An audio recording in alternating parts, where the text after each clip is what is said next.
பழனி மூன்றாம் படை வீடு. மருந்தே மலையாக அமைந்த தலம் இது. பழனியில் கால் வைத்தாலே பாதி நோய் தீரும்.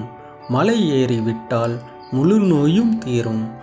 12 ஆண்டுகளுக்கு தொடர்ந்து காலை 4 மணிக்கு எழுந்து நீராடி கிரிவலம் வந்து மலை மீது ஏறி முருகன் திருவடி தரிசித்து தியானத்தில் அமர்ந்தால் அனைத்தும் ஒன்றே என்ற அற்புத தத்துவ விளக்கம் பெறுவதுடன் வாழ்க்கையை உணரும் ஞான ஒளியையும் பெற்றுவிடலாம்.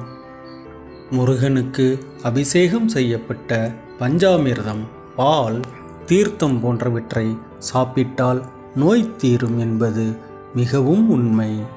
பழனி கோயிலுக்கு அபூர்வ சக்தி அளிப்பது இந்த சிலைதான்.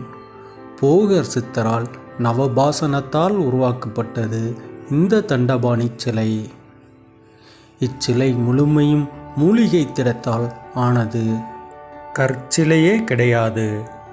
இந்த மூலிகை சிலையிலிருந்து அபிஷேகிக்கப்பட்ட நீரை அருந்துவதால் நம்மில் தெரியாதிருக்கும் நோய் நமக்கு தெரியாமலே ஒளிந்து போகிறது.